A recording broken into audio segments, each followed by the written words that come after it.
Okay, so welcome to our virtual field trip series. We've got a fantastic change in the lineup today. Sam Dietze, who's a member of the Juniata Valley Audubon Society, came to me a few weeks ago and asked if an art in nature field trip might be something people would be interested in. And I said, absolutely it is. So he has brought some of his artwork, some of which was done in conjunction with Juniata Valley Audubon Society field trips. Some is definitely related to his deep love of all things astronomy.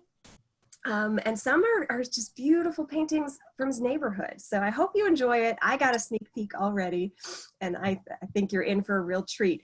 And if you would stick around after, Sam is going to do a live demo of just the very, very basics of getting started with painting. So I'm just going to share a little bit, just go through our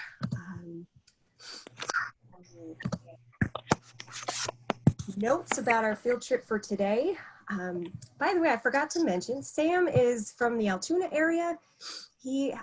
His degrees are in astronomy, but he has been a professional painter for, correct me on this if I'm wrong, Sam, but over 30 years, is that right? Yeah, something like that. Yeah, I mean, I was doing art even as a kid, you know. Did I just give away your age? But Sorry. yeah,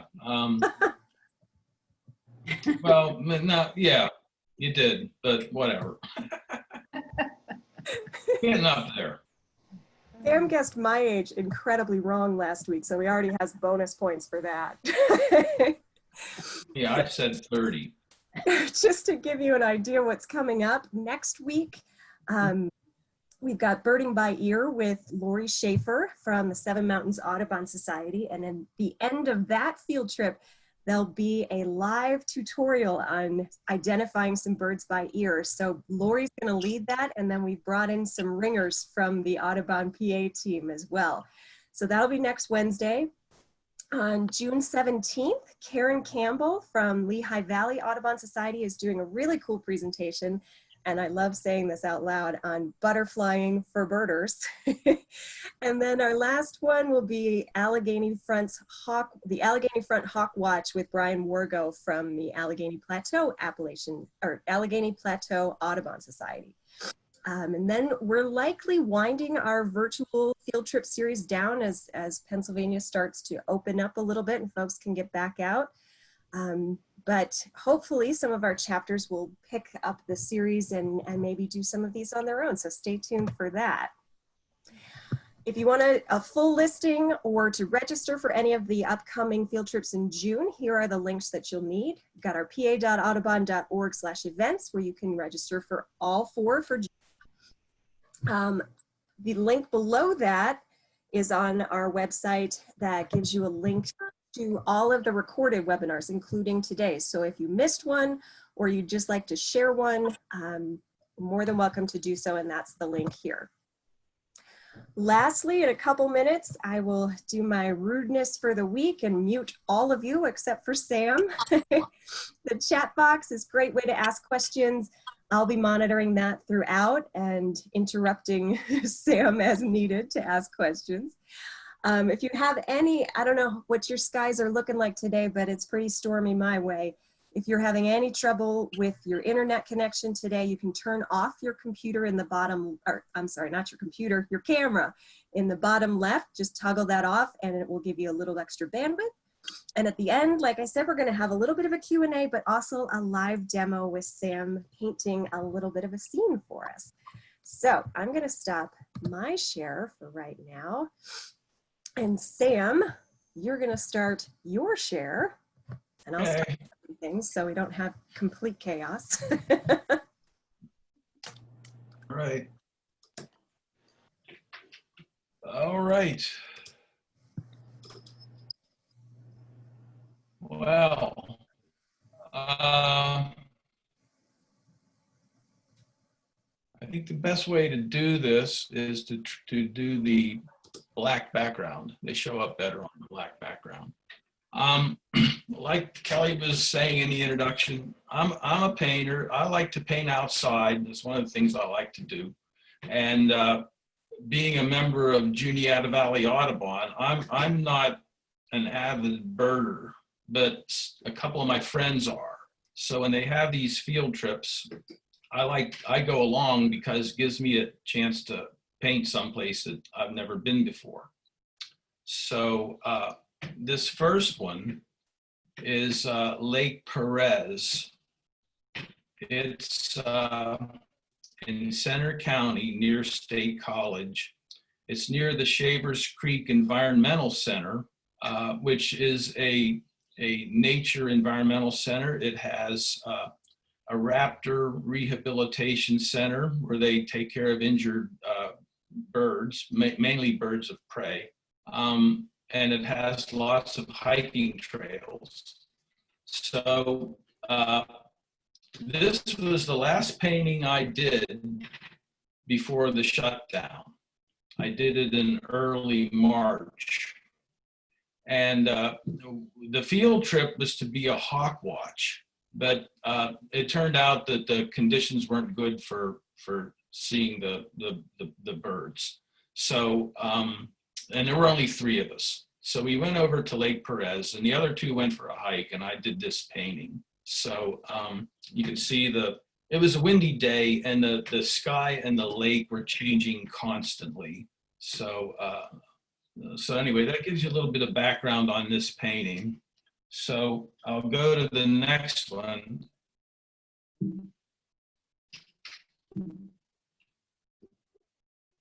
I think I'll go to the next one. There we go. I'm doing it with the mouse now. That's interesting.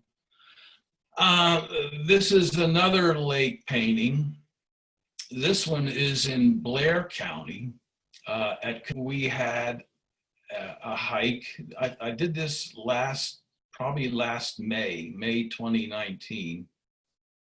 And they went for their hike. And it was a very calm day, hardly any wind, you know, and when it's like that, the lake surface is like a mirror. So it's very still, exactly the same as the mountain and sky and so forth. So this was just sitting at one of the inlets into Canoe Lake. So that's another Audubon hike. Okay, slide 3 here is a little different. It's also Canoe Creek State Park, but this was at a sky watch for the Astronomy Club, the Starlight Astronomy Club. And, you know, I started painting, you know, waited for it to get dark so the lights would come on the other side of the lake, and I waited for the moon to come up. So I put the full moon coming in. And there at the upper right, there's a bright star. That was Jupiter. And there to the little bit off center, left of center, I added a meteor trail. That wasn't really there. I just put that in for the composition as well as the birds. So this one's also Canoe Creek State Park. I call it Lakeside Moonrise. And these are acrylic. These are acrylic paintings. I like acrylics because they dry fast, so they're good for working outside. I mean, under conditions where it's, say, in the mid 80s or upper 80s and moderately humid, they'll dry in 5 minutes. So you don't have to worry about carrying a wet painting around after you finish. So it works out good. Okay, this one is also Canoe Creek State Park, but it's in the trails around the park. And we had a field trip, a hike on a cool, damp day in early fall, and it was raining. And fortunately, the rain stopped, and I was able to do this painting. The group went down the trail, and I stayed behind and did this painting in the woods. And you can see there along both sides of the road, both sides of the trail, there were evergreen trees. And this was early fall, and the canopy was just starting to change color. So this was a day where the acrylics would not dry. It was, 65 degrees or something like that, and rather damp, although it wasn't raining. And I did the best I could, and then, carefully carried it back to the car, and I finished it when I got home. So you're dealing with, when you paint outside, you're dealing with the elements, whatever they throw at you, and you just, try to handle that. Like, even if it's windy, sometimes you have to weight down your easel so that your stuff doesn't start blowing around. So anyway, the next one. All right. This is another favorite haunt of the JVAS and also the Astronomy Club. This is a painting I did of the moon and Jupiter at Fort Roberto Park, which is a place where the clubs, the Audubon Club has a bunch of bluebird boxes out there that they monitor. And they have meetings and programs out there, and so does the Astronomy Club, and they have sky watches. And so I did this one on the evening of a sky watch, and there was a pretty large crowd of people. There's an observatory out there. I just kind of got away from the crowd and did this painting of the moon and Jupiter. You see Jupiter there to the left, the bright star, and a field there in front, and a few birds I just added to the composition.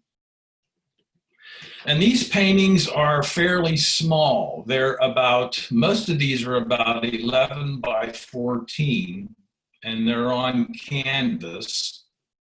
And that's easy for me to just like slip it into a backpack along with my paints and everything, and just carry the backpack. So you can just carry your stuff with you. You can go off on foot. You can go off on a bicycle. If I work on a larger canvas, I just carry it under my arm. So that's basically how I do that. Okay, this one is another Audubon field trip. There's a couple of our members who have cabins in Rothrock State Forest, which is a large state forest. It covers quite a few counties, I think, actually. This is an iron furnace where they used to smelt iron back in the 19th century. And you can see a little plaque there in the foreground. It's in Center County, in Rothrock. And you can't see it from the road. The brush is all grown up all around it. So, everything's pretty much coming back. But they preserved this furnace. I think it's kind of interesting. I thought it was worthy of a painting. And this is a pretty small painting. It's like about 8 by 8. So I just went in there and basically sat on the ground and painted while the others were hiking. And yeah, I either do it that I either work from an easel or I sit on the ground. All right, this is one of my own. This is one I did on my own. Obviously, it's a winter painting. Winter painting is challenging. It's the hardest thing is to keep your hands warm. You know, I mean, you can put on enough clothes to stay warm, and if you go out on a sunny day, you can use the sun to help stay warm. But it's working with a paintbrush. You can cut the fingers out of an old pair of gloves, and I've tried that, but I just don't have the dexterity. And the gloves basically just kind of like end up on the ground. This day it wasn't too bad, you know. It was cold, but the sun helped me stay warm. And I did this painting. This is from an easel. It's a neighborhood not that far from my house, and I like getting up high and walking down the alleys. You know, in Altoona, you can't go anywhere without going up and down some hill. So I like getting up high, and you're looking down into the backyards. And backyards, I found, are much more interesting than front yards. I mean, people basically live in their backyards. You know, they have gardens and they have, you know, whatever, garages and sheds and trellises and whatever in their backyards. And the views from the alleys are much more interesting than the views from the street. So that explains a little bit about this painting. It's a little bit larger. It's about an 18 by 24, and I sold this painting, so I don't have it anymore, but I still have the images. And if if anybody ever wanted prints, you know, I can make prints. Okay, same thing, same place, except now it's summer. Okay, same row of houses. You can see the gardens and so forth were coming out, and the vegetation that you don't see in the winter. So basically, I just went back to the same place, and I just called this one summer version. I still have this one. I didn't sell it. It's a 22 by 28, so that's a little bit larger. So that's a situation where you take your paints and then you carry the canvas under your arm and you just go. And this is a couple blocks from where I live, so I didn't have to go that far. Okay. Now we're back to the Audubon. I need some water.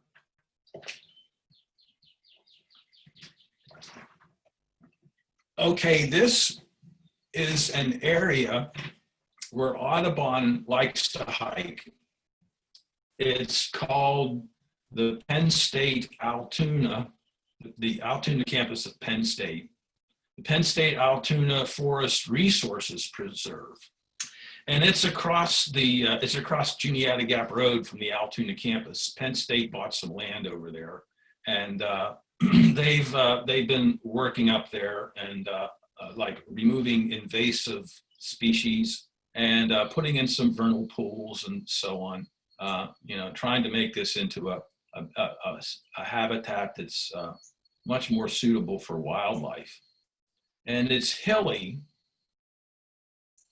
so you can go there, and Audubon likes to do this. They like to go there and they like to climb through the hills and they like to check out the vernal pools and so on.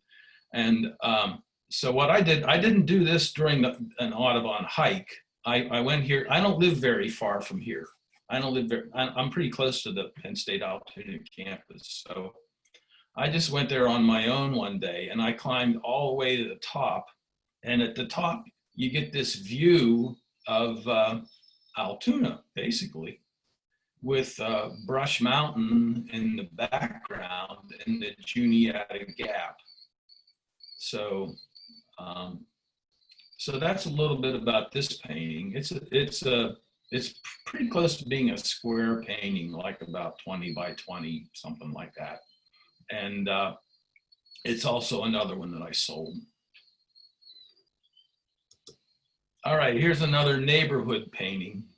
I call this Above 25th Avenue. And obviously it's one that I painted in the summer. And what I can tell you about painting with green, and I found this out from experience, there's a lot of yellow in the greens. To do those trees, I mixed a lot of yellow paint in with my green paint. And summer basically is a million different shades of green, you know, and it varies according to the time of day. It varies according to the cloud cover. You get all different types of effect. It varies according to whether it's close to sunset or whether the sun is higher in the sky, like around 12 or 1 or 2, something like that. So this is just another painting not too far from where I live, kind of in my neck of the woods. And I call this Above 25th Avenue.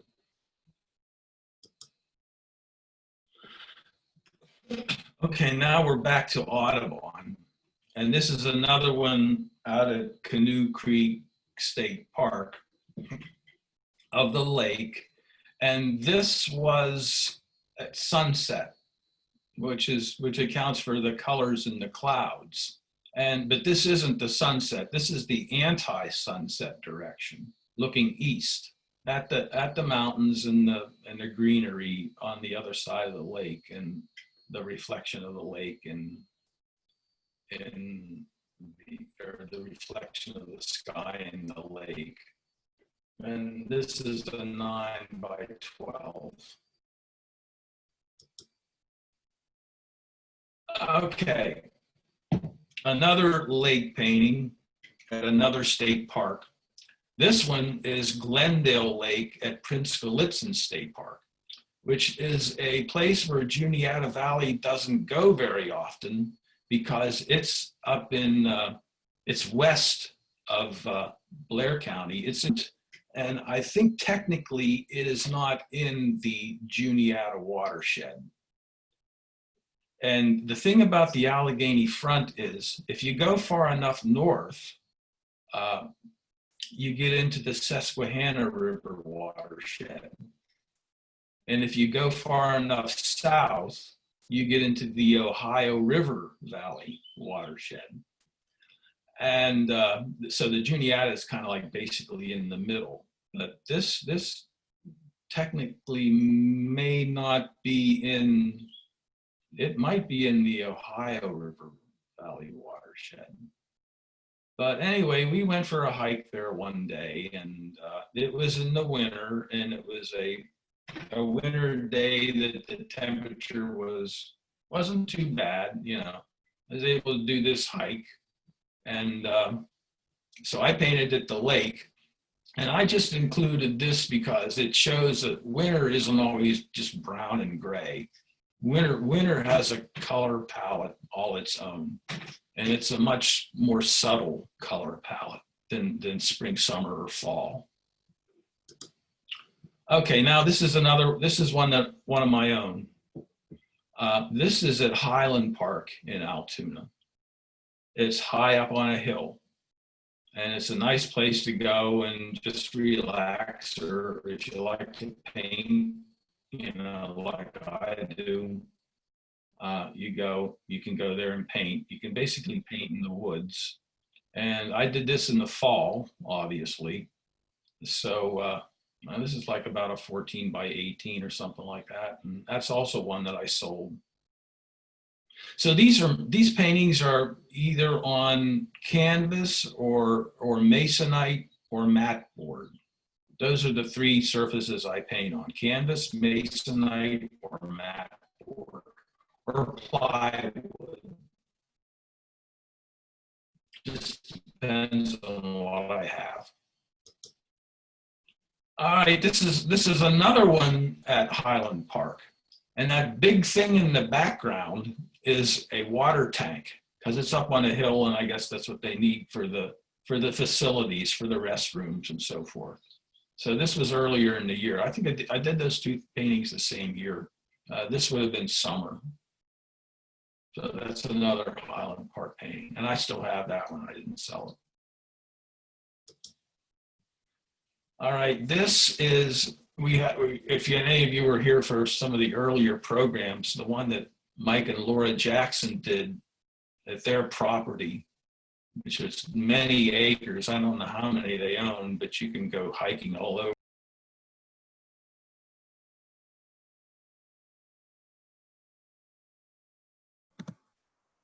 Oh dear. We seem to have lost Sam. There he is. Hold on just one second. Hey, Sam. Could you unmute yourself?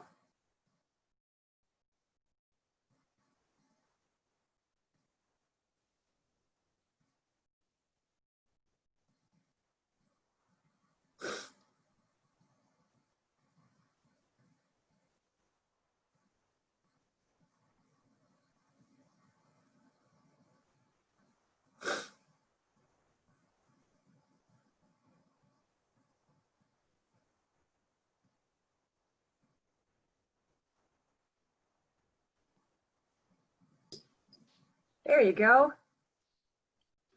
And we'll need you to share your screen again. It disappeared. Okay. Well, I'm looking for how to do that. At the bottom. Yeah, well, there's nothing to, okay, hold on.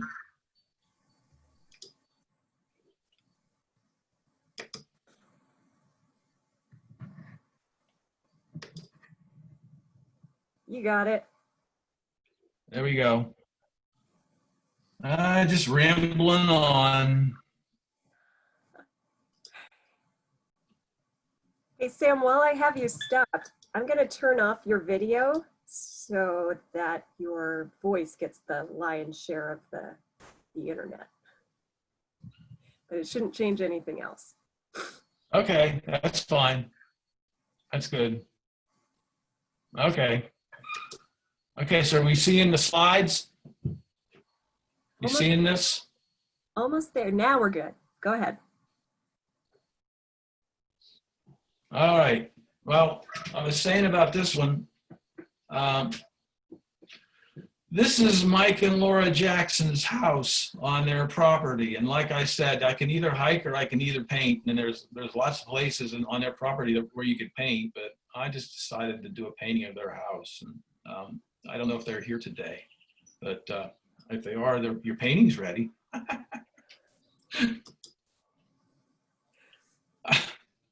Okay, this is another lake at another state park and another Audubon field trip. This is up at Black Moshannon State Park, and this is the wetlands at Black Moshannon State Park. And they have this boardwalk. You can walk out and you can walk around on the boardwalk, and take your binoculars and look around and spot birds and whatever. And I just went out there and did this painting of the wetlands at Black Moshannon. Now this one is also Black Moshannon, but it's a painting of the lake. From one of the boat launches. I just sat on the boat launch and did this painting while everybody else was doing their hike. And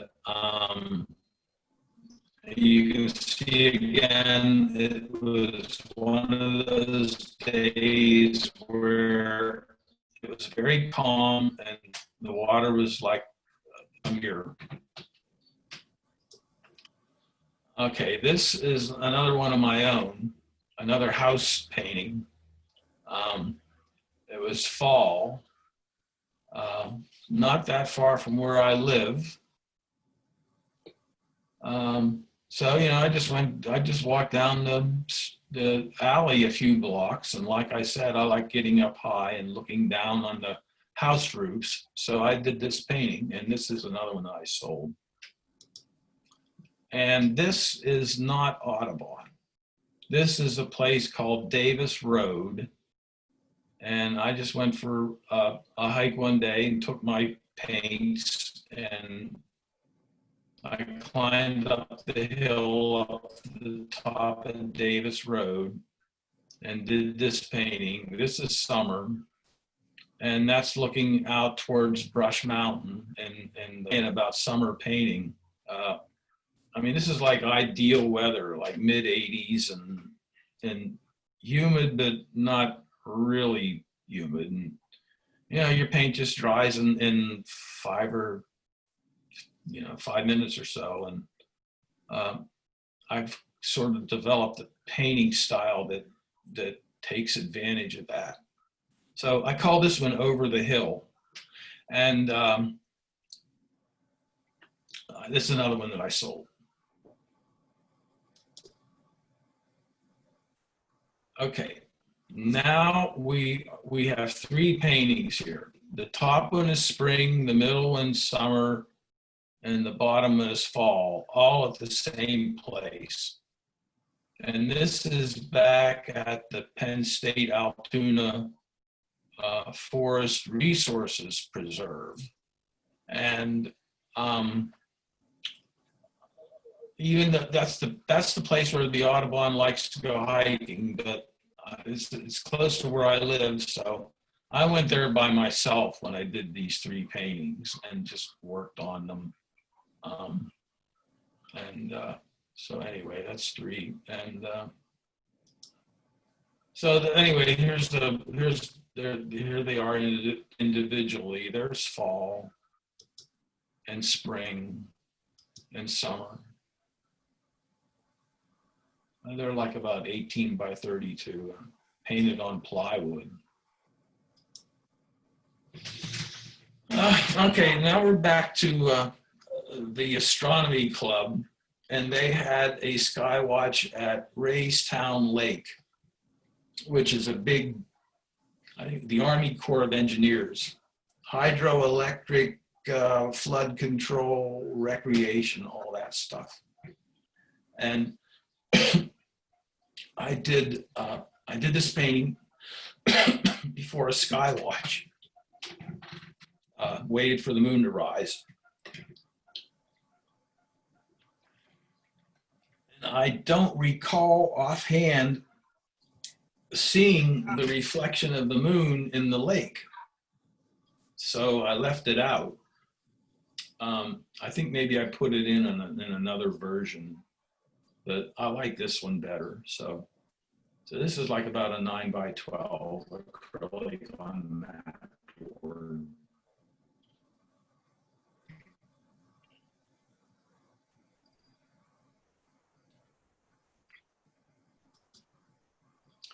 Okay, another favorite haunt of the Juniata Valley group is the Rails to Trails in Huntington County, the Lauer Trail.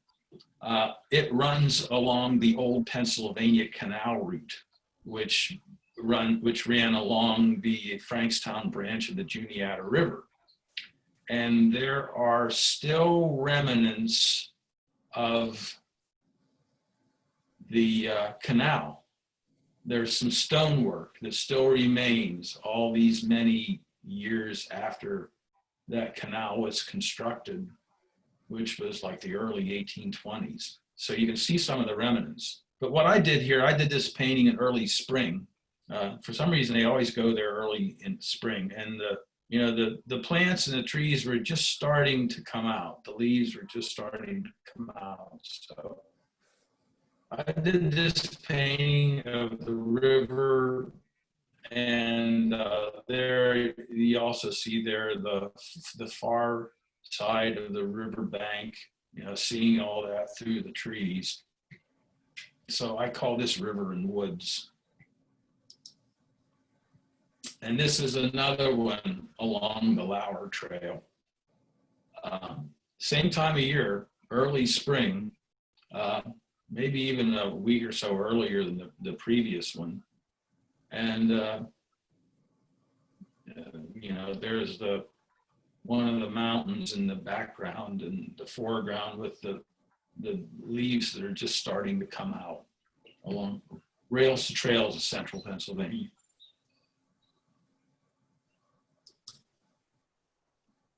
And this one is in Center County. There's a stream called Sprung Creek.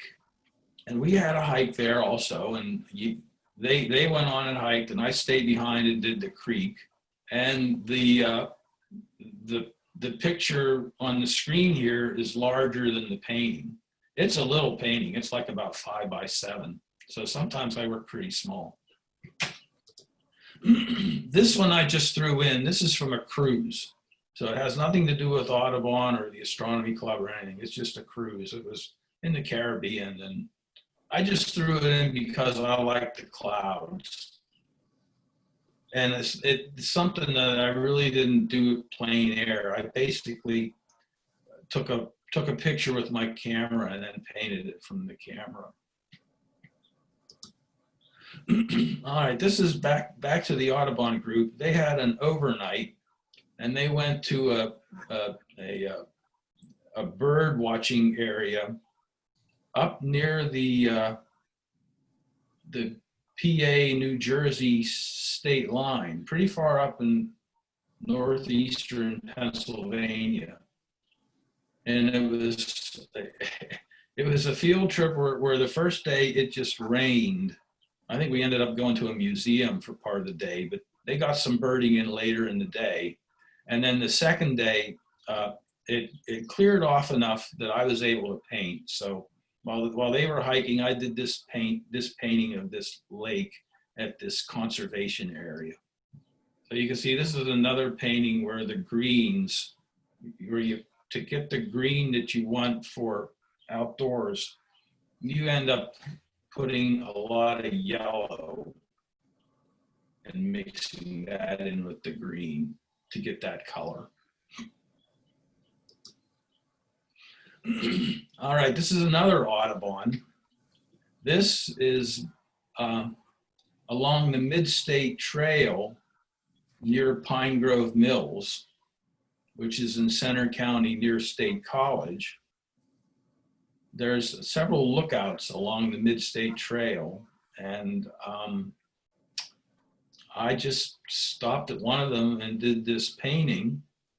They just call it Valley Vista. So anyway, this is another small painting that's the image on the screen is bigger than the actual size of the painting. It's like a 5 by 7 or so painting. I did this the same day that I did that one we just looked at. It was just a tree, you know, near the beginning of the hike. And I liked it. And you can see how much yellow I used in the tree. I mean, it's really layered in there thick. So that's just to show, you know, how much yellow there really is in the foliage. You know, we think of it as green foliage, but there's really a lot of yellow in with it.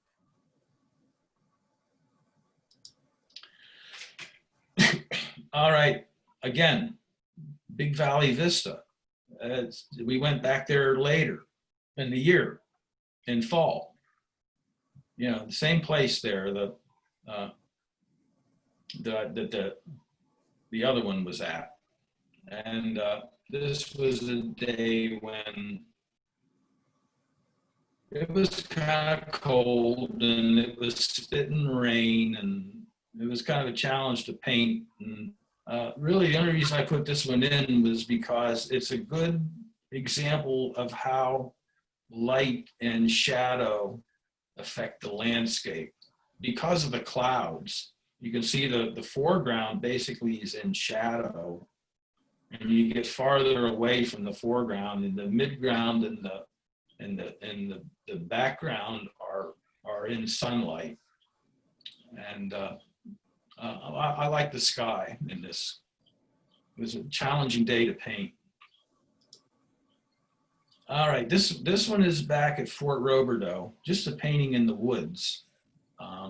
Just basically sitting on the ground and doing a painting in the woods at Fort Roberto. There's lots of woods there, and there's lots of trails, and there's a visitor center, and you can go exploring.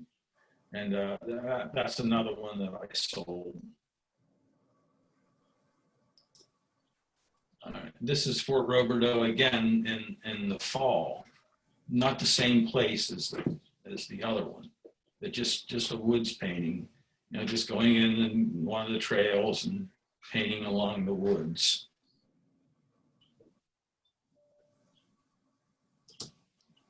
All right, this is a Norway maple tree. That's 4 panels, winter, spring, summer, fall.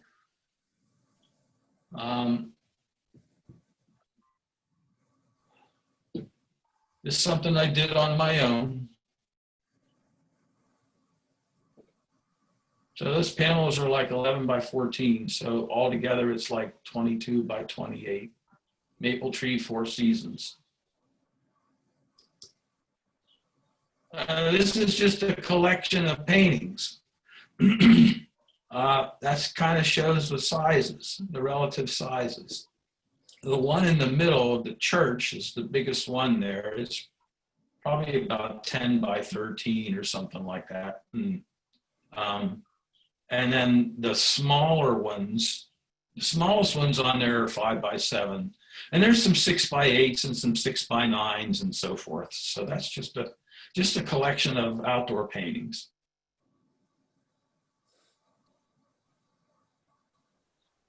Some of them I later framed, and other ones I just never found frames for them.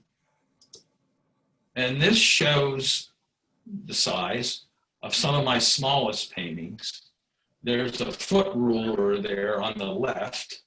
So you can see that even with the frames, they're smaller than 12 inches. So these are some of my smaller paintings.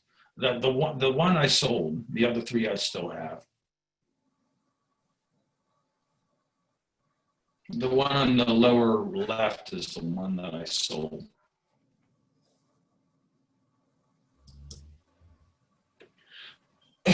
All right, I call this Spring Has Sprung. It's a forsythia bush and some spruce trees. And this was early in the spring, probably sometime in April. And it was a cloudy, cool, damp day. And it was a day where I was painting and the paint wouldn't dry. So I just left my stuff and I walked to the grocery store and I bought a few things, and I came back like 45 minutes later and my stuff was still there and the paint still wasn't dry. So I just packed everything up and went home, and I went back the next day where it was maybe a few degrees warmer and maybe a little bit less humid. And I finished it. So, and that's with acrylics. So acrylics are not always fast drying paints. You know, it depends a lot on the weather.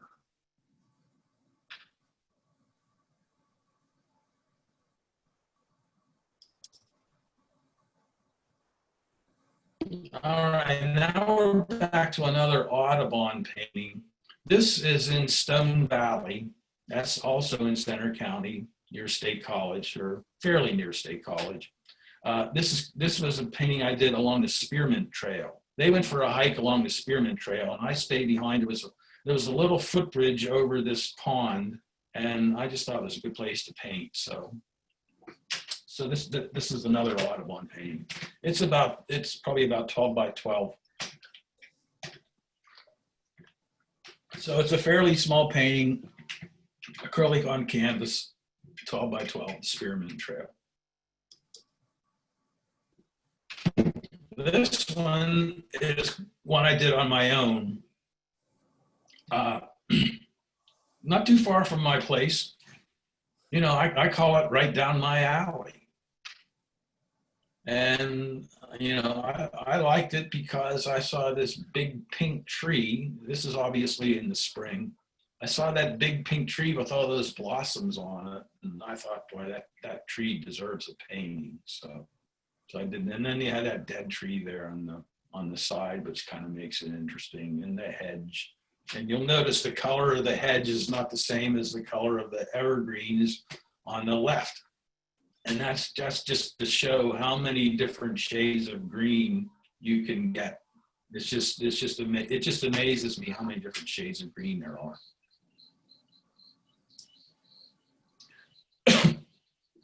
Okay, now we're back to Audubon. This is, there was a hike they did up to Tipton Creek Reservoir. And that's near, some of you might know about the Bell's Gap Trail. It's near Bellwood. It's another Rails to Trails. And we hiked up to the reservoir, and it was in the fall, and it was very dry, and it was a fairly steep climb. And we hiked part of the way in a creek bed. It was so dry. And you were hiking up on rocks and so forth, you know, up to the top. So when I got up there, I went slightly down below the spillway and did this painting. So that's a fall painting. And this one is in my backyard of my oak trees, or actually my neighbor's oak trees. And this was in March, so technically it was still winter, but it was a mild afternoon, good afternoon to go out and paint. And painting all those individual twigs is a challenge. And there's a way to do it where you can sort of make it sort of like out of focus, like fuzzy and hazy, and just put in hints of individual branches. And it works well for like a group of trees. But if you're just doing one like this, you almost have to paint all the branches, which is what I ended up doing. But I threw it into the show because I think it looks good. I like the way it turned out. So those are the oak trees in my neighbor's yard. And this is a rhododendron bush in full bloom. You know, I go out biking, and I bike around, and sometimes I go on like 20 mile bike hikes, and I look around for stuff to paint. And when I find something that I really like, then maybe I go back later and you know, paint it. And with a rhododendron bush like this, you have to get it before the blossoms fade. So it doesn't give me much time. You get about a week, you know, a week or so, and then the blossoms fade. So I picked it just about right. This is kind of in the rhododendron bush in full glory. This was in somebody's yard. And, you know, I was out traveling around, and I just thought that deserves a painting. So I got my paints and went back there a day or two later and did this painting.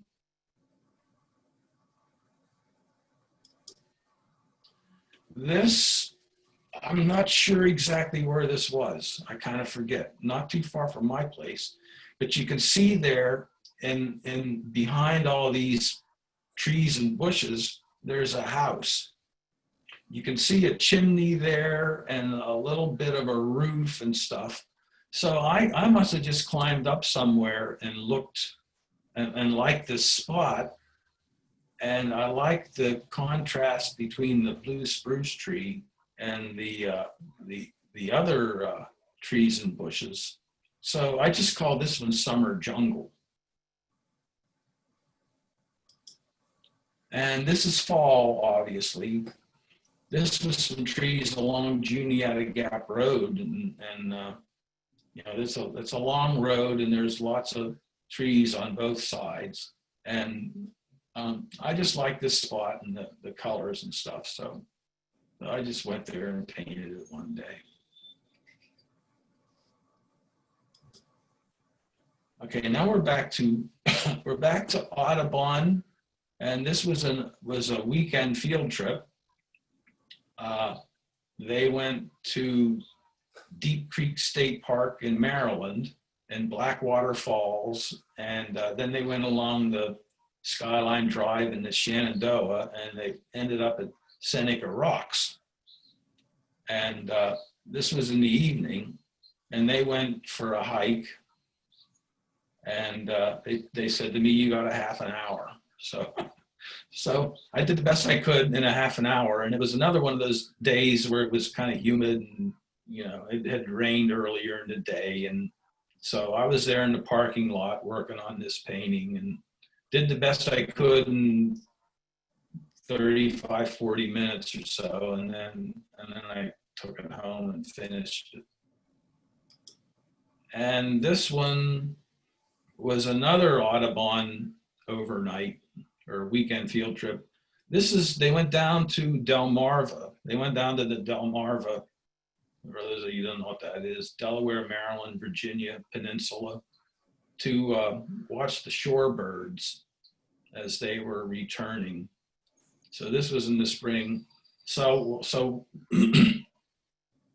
one of the days while they were doing that, I stayed behind and I did the painting of this lighthouse.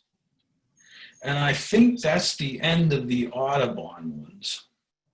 But there are a few more here that I'll go through. Okay, so we're back in Altoona, and this is just this is 5th Street towards Valley View.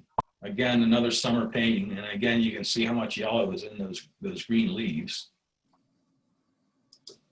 And this is on campus, on the Penn State Altoona campus.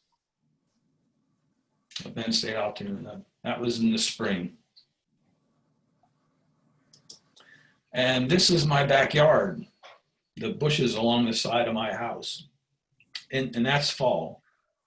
And I did it because of that red bush. I wanted to make a painting of that. And I sold that one. Okay, and now, like Kelly was saying, I'm also very interested in astronomy and always have been. And I do these astronomy paintings, and some of them are more realistic than others, and some are kind of impressionistic or abstract. And this is one of the more impressionistic ones. I call it supernova shockwave. And another one here. Another one is impressionistic. I call this one cosmic strings. And these are big paintings. They're oil paintings, and I work on these at home, and they're like 3 foot by 4 foot. So I'm not working outside doing this, and I'm working in oils instead of acrylics. And oils take a lot longer to dry. In fact, oil paintings can really take up to a year to really dry out. So it takes a while for them to dry. But you could put it in a show probably after maybe letting it dry for a month or so. But like to completely dry out, if you wanted to varnish it or something, you should probably wait for a year before you varnish it. I usually don't varnish oils. I really don't think they need it. Acrylics, I definitely varnish. And since acrylics dry much faster, you don't have to wait that long to varnish them. But the thing about acrylics is, I think if you don't varnish them, they have a tendency to fade over time, which you don't really have to worry about with oils. Okay, so there's another space painting, and you can see how the outdoor painting sort of creeps into my space paintings, because I like these types of landscapes, and it's sort of a version of an extrasolar scene, like from another world, kind of surrealistic.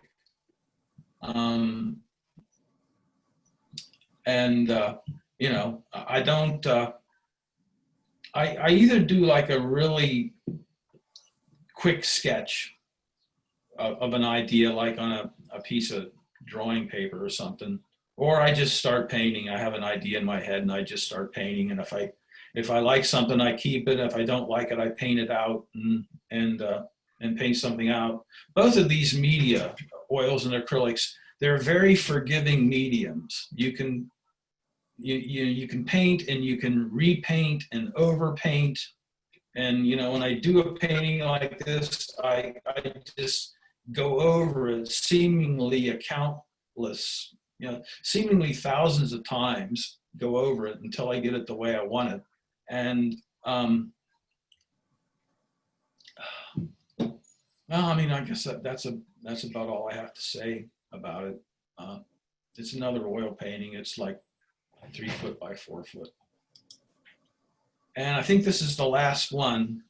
This is a painting of a spiral galaxy with a green landscape. And I call this one, actually it was the galaxy. Sometimes I look at photos. I get them I get them by Googling, you know, Google spiral galaxy and see what photos you come up with. And if I find one I really like, then I save it and paint from it. But basically, if I paint freehand, which is what I did here, I end up just kind of like winging it after a while. And it doesn't look exactly like the photo. I think if you wanted to very faithfully copy a photo, what you need to do is grid off the photo, like make a grid of squares, and then grid off your canvas with the same number of squares, and then paint each individual square to try to get a very faithful painting of the photo. You know, and I don't do that very much. I just like working freehand. So when I end up doing something freehand like this, I basically just end up winging it. And of course, the landscape, I just kind of came up with that out of my head, you know. And again, the outdoor painting influences the landscapes and the space paintings. So I guess that's it. Thank you. I think we're done. Oh, well, we're done with that part. Uh-huh. That was just, I don't think I even have the right words for it. We did have a couple of questions. Did anybody fall asleep? We mute them. Sure. Snoring, Sam. I told you that before. What's that? We mute, limit the snoring. What do you want me to do? 2 questions for you. Okay. How do you decide what material you're going to use for your backdrop? You mentioned that you use canvas, masonite. I think plywood was listed in there at one point. Oh, just whatever I have. Just, you know, I can, I got some plywood from a friend of mine one time, so I used it. You know, they were in good condition. They didn't have a lot of like holes. You know, masonite. I go to like a home building supply store and buy a large sheet of masonite, like a 4 by 8 foot sheet. and then just have it cut to whatever sizes I want. Canvas, the same thing. You know, go to an art supply store and just buy whatever canvases you want. Another thing you can do, and I've done this, is if you go to secondhand stores, a lot of times they'll have canvases. I mean, there's something on them, but they're cheap. You know, you can get a large one maybe for just a couple dollars. And then I prime it with a primer, just like use a can of primer that you get at the hardware store or something like that, or at Walmart or wherever, and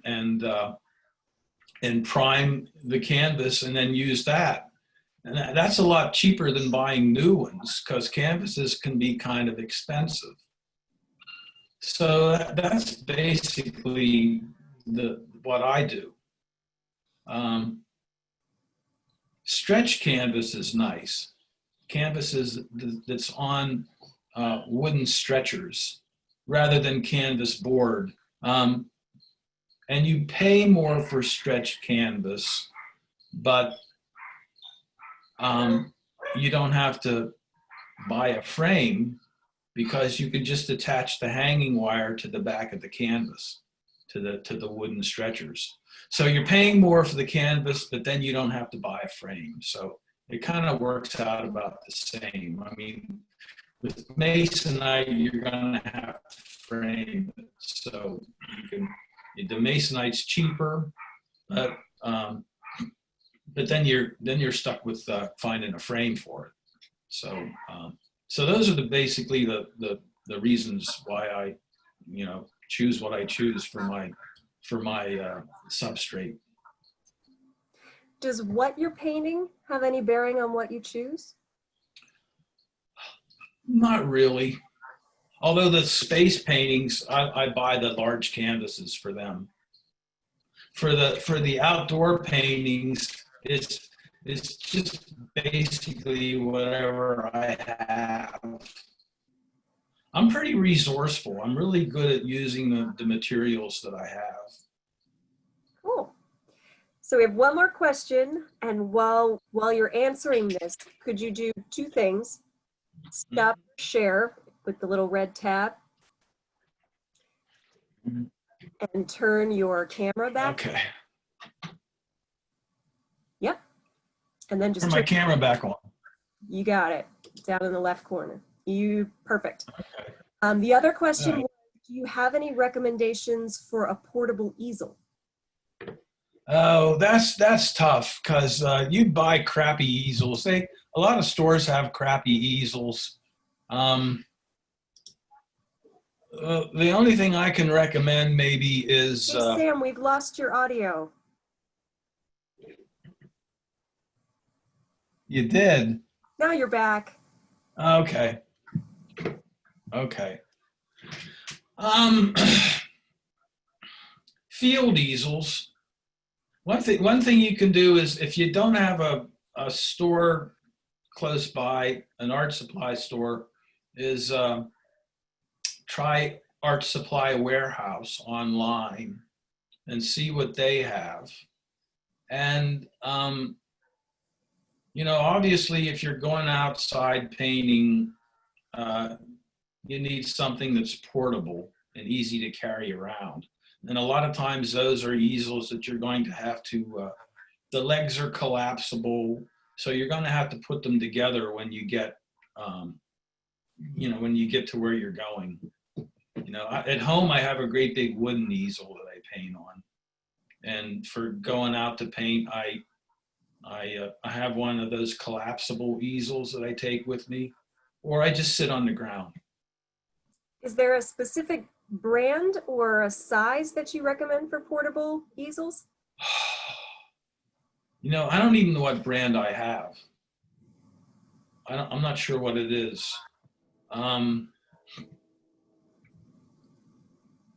It's good for, well, supposedly you can hold large canvases with it, but it gets a little bit unwieldy. It works better for the smaller canvases. And all I can say is just look around, you know, and see what you can find. The collapsible easels are better for painting outside. Don't get a display easel. I'd say that for advice. These wooden display easels that a lot of stores will sell that aren't very expensive, but they're not very good for painting outside. They're made basically for just sitting a painting on it so people can see it. Okay. So now we have an extra special treat for today. Oh, yeah. Well, we'll give this a try and see how it goes. Sam didn't even need any convincing for this. So he's going to tilt his chair a little bit. We were playing with camera angles the other day. Yeah. He's just going to do about 10, 15 minutes, just a live demo on how he starts, how things start to come together, some of the color blending that he does. Yeah. I'm going to make you the main video. Okay. How do you like that? Your 10 minutes of stardom. Here they come. Yeah. Well, it would be better if I put the light on. Think that'll help? I guess it might. Yeah. And we were trying, well, okay. Like I was doing here, I just basically put all my stuff in like a shoulder bag. Okay, it's got my paints and my water and my paint palette and everything else, and or a backpack.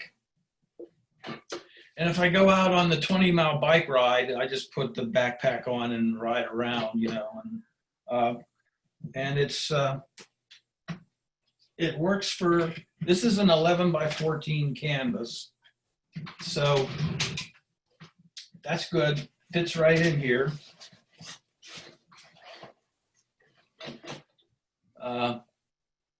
Easy. So that's basically for outdoor painting. And if it's something, you know, if it's a larger canvas, I just carry it under my arm and, you know, just go off on foot somewhere and paint, like those house paintings and so on. So that's basically what I do. And so I have my water and I have my paint rag and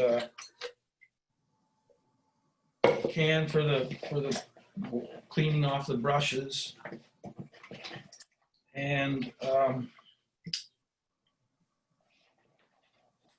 so here I got, now as far as paintbrushes go, I don't think you really have to spend a lot of money, you know, just buy lots of them, you know, and buy different sizes. So those 4, and then the color palette, which for me basically is red, yellow, blue, green, black, and white acrylics. So like Liquitex acrylics are good, and they come in tubes, but I usually squeeze them into these little bottles and maybe add a little bit of water to thin it. That works better. And the one thing I forgot was a paint palette. So I gotta go get one.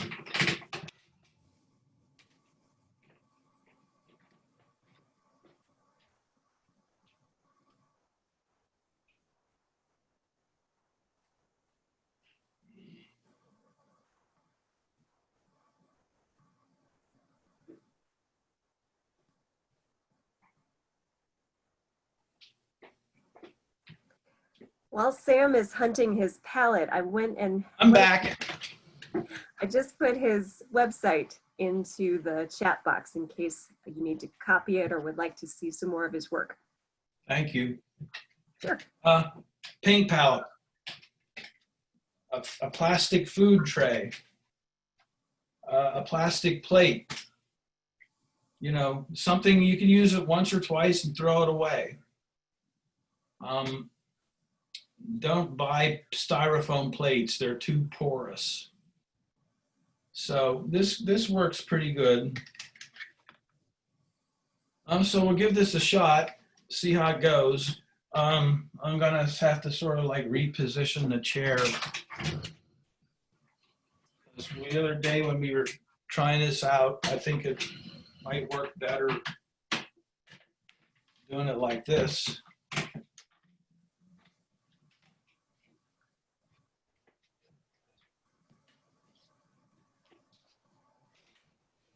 And just sit here. This will work. Perfect, Sam.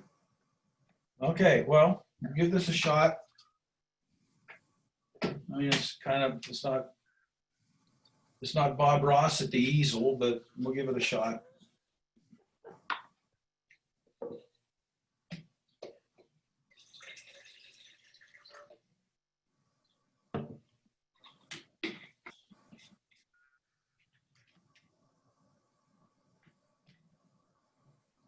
So anyway,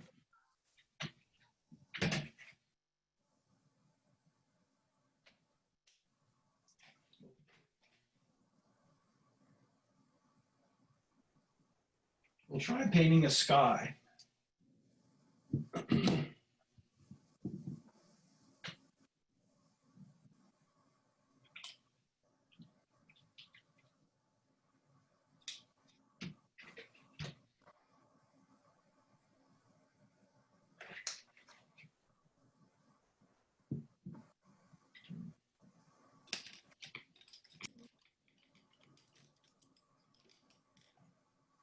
I don't know if I want that brush. Or that one.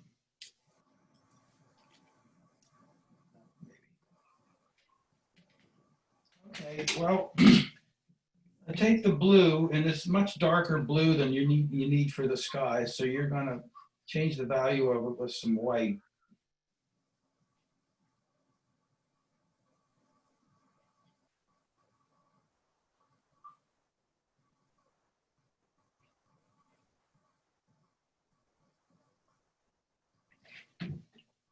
Okay, now you're just going across here.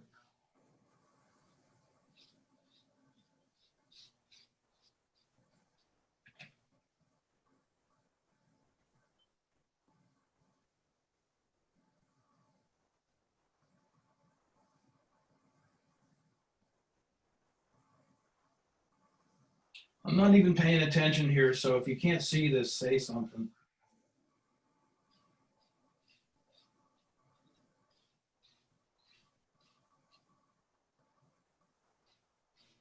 You know, that's pretty easy. Almost anybody could do that, basically. You know, so. Sam, thank you for including my talent level in your demo. Appreciate that. Excuse me? Thank you. Oh, I see. I see.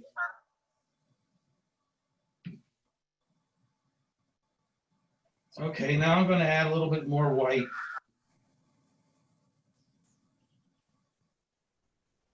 And you want to gradually, you know, gradually make the sky lighter as you get closer to the horizon. And we'll talk about clouds later. Maybe put some in. This will be quick.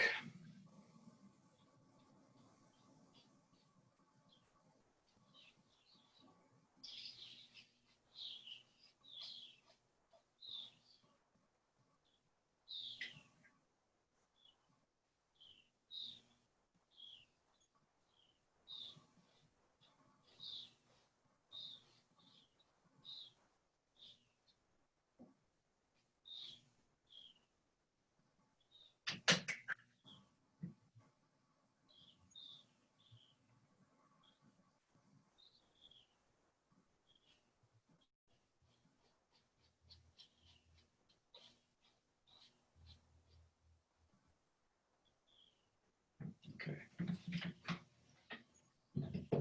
Now, I'm going to add another color. Hey, Sam. Hmm? While you're adding more paint to your palette, there was a question about why you transferred the paint from tubes into the snap top bottles. Oh, well, I just like working with these better, you know. In fact, that way you can buy either. You can either get the tubes or you can get the snap top bottles. And if I have both, then maybe I just use the snap top bottles. And a lot of times, when I'm doing this, I don't even use any water. You know, I might use a little bit to clean off the brush, but I don't use it to like thin the paint. It's basically just working with whatever you've got. So you see, I'm adding some haze to the sky.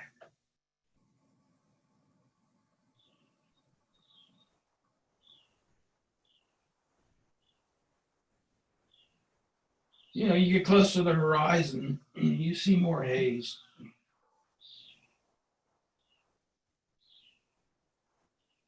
And it kind of has a pink color to it.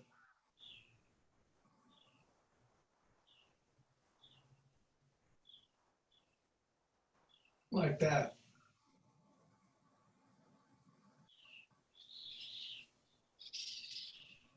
I'll just do this really quick. Maybe I can do a painting in 15 minutes.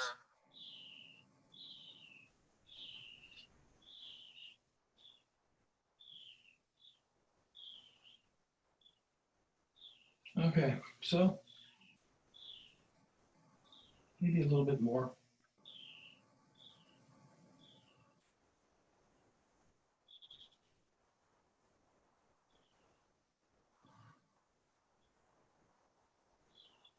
Okay, so now let's say I want to add a mountain. You're going to have some mountains in your painting. So I'm going to play around here a little bit and see what color I can come up with.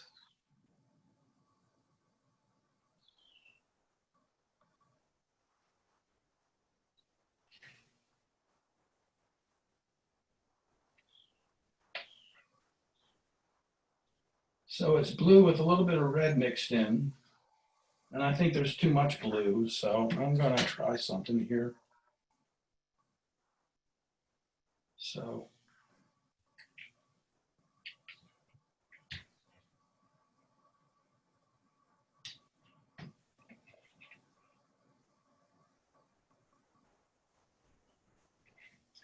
yeah, if you just want to use tubes, that's fine. Just buy the tube. I just thin the paint a little bit, and I'm not using as much water. So I'm going to add a little bit of green. Maybe then a tiny little red. Let's see if I get the right color here.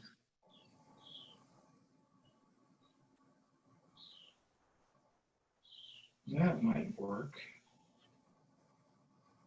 So like I say, we're doing this quick. Real quick. Okay, so now we have this this mountain, this ridge that's you know, it's far away, so it's kind of hazy. It's like a hot, hazy summer day.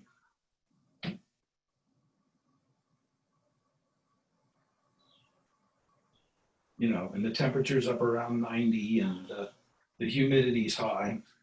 And there's so much haze in the air that you can hardly see the mountain.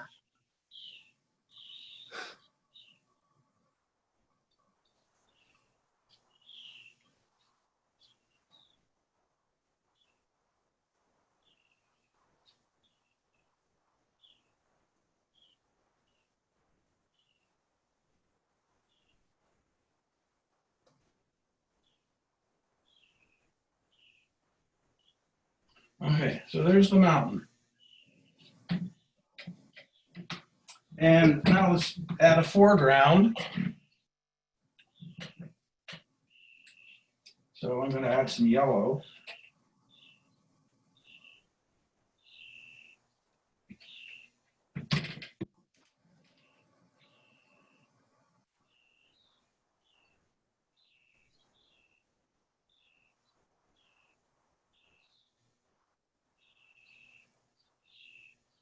Let's see here.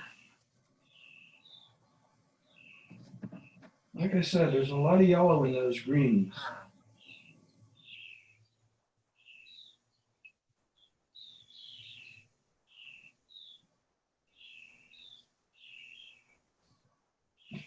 See how this goes.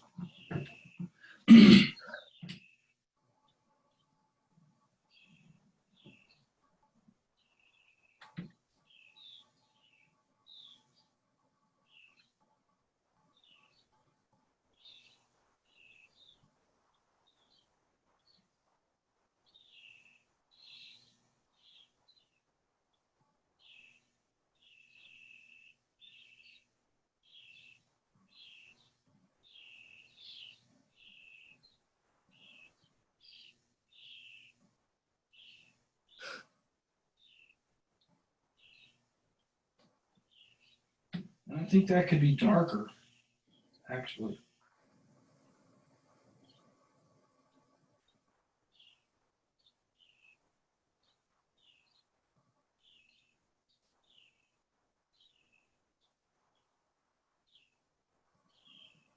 Let's see what this does.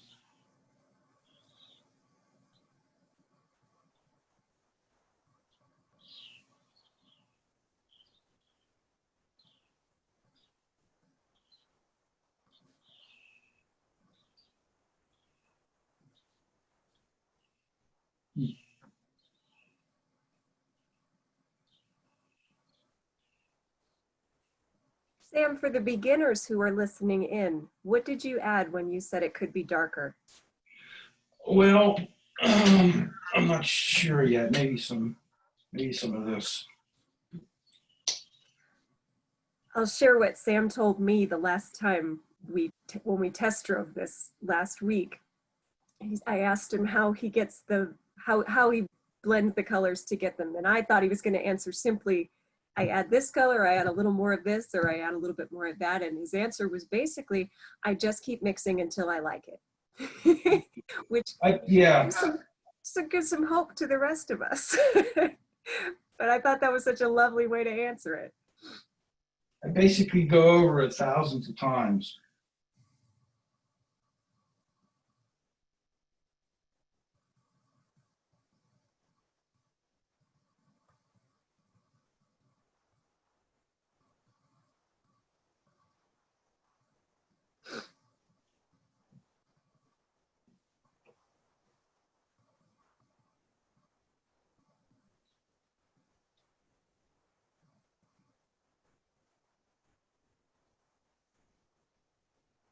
I go over it until I use up all my paint.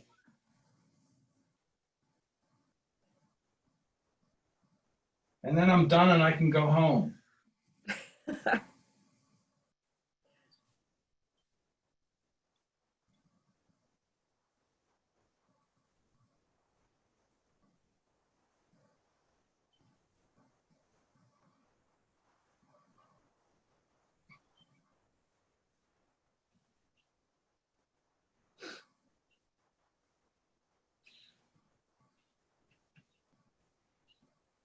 You know, so we're getting down near the bottom. It's the woods and it's getting dark, and the canopy is going to be greenish yellow, and as you're getting closer to the forest floor, there's a lot of darker colors.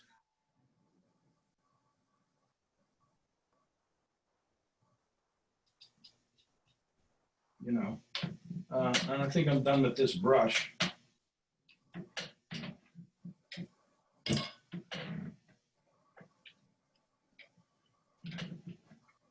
So Susan's comments worth reading out loud. He's making this look easy, but he has a refined eye for color. Well, and if it was outside in the sun, it would be dry by now. It's taken a lot longer to dry in here. And I'd rather it was dry, because working on these trees when it's still wet is hard to do. So Sam, as your annoying little sidekick for the day, can I also ask why you switched brushes? Excuse me? Why Oh, you switch brushes? I'm doing some finer detail.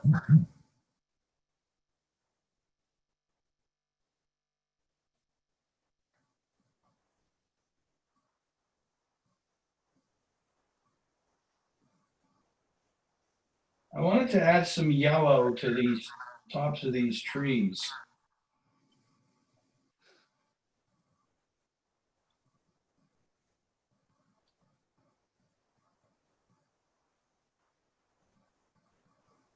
And I'll probably go back and use the bigger brush.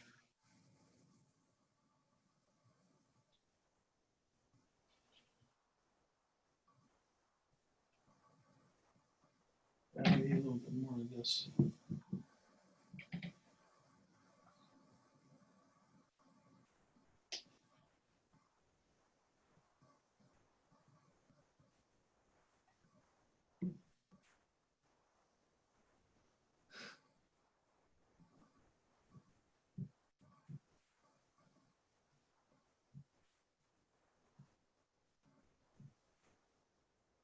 You know, put in a couple of tree trunks.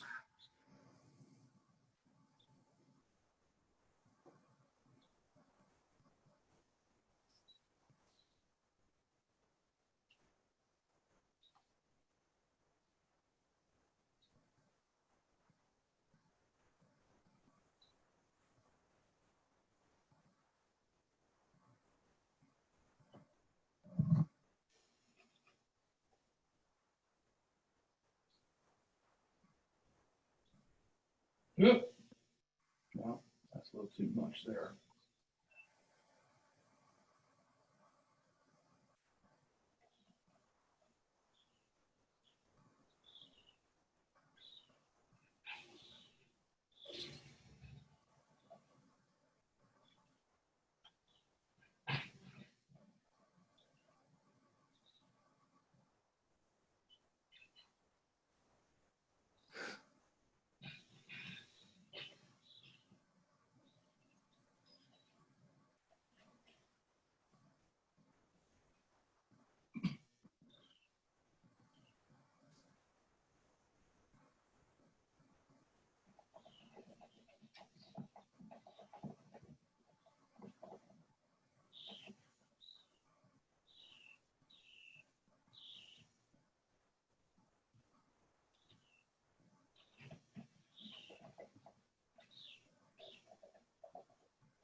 Oh, I'm going to put a cloud.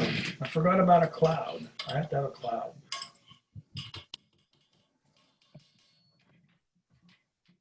I got a little bit of white here. Well, that won't work. Will that work? No, I'll have to get some more. Well, anyway, I used up all my paint. Thanks for coming. How's that Yeah, look? that's fantastic. Okay.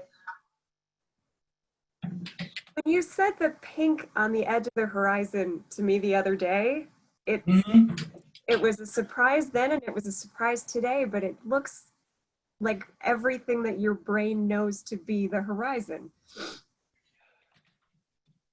Well, it's kind of the focal point, you know, for a lot of paintings, you know, and I think maybe that has to do with my interest in all things astronomy also. You know, like some of those paintings I showed didn't even have a horizon. Some of those woods paintings, they were just all the trees and the water and so on, you know. So I think maybe my focus on the horizon is just me and my interest in astronomy. Any last questions for Sam?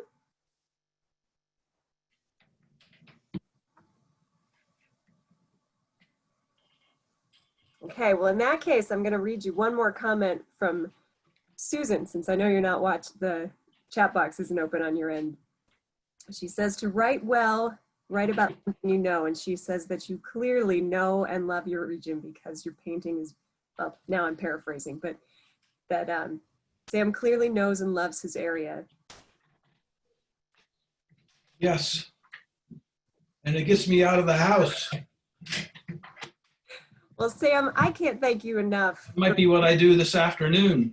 Go somewhere and do a painting. You have been so generous with your time and your extraordinary talent, and I'm so grateful that you volunteered to do this. Thank you. Well, thank you. I'm glad I could share it, and I thank you for your help, which without which this would not have been possible. She helped me with the slideshow. She helped me get my Zoom working properly. I bugged her often enough. And, you know, it wasn't even sure this was going to come off until this morning. And yet, everything came together. And everything came together. Yeah. Awesome. All right. Well, Sam, thank you again. One more. Sam, goodness gracious, let me try that again. I put Sam's website link in the chat box in case any of you have not seen it yet. Sam is in the Altoona area if you're ever in the neighborhood, and just I can't thank you enough, Sam. This was wonderful. Okay. Okay. All right, everybody, have a lovely week, and we'll see you next week. See y'all.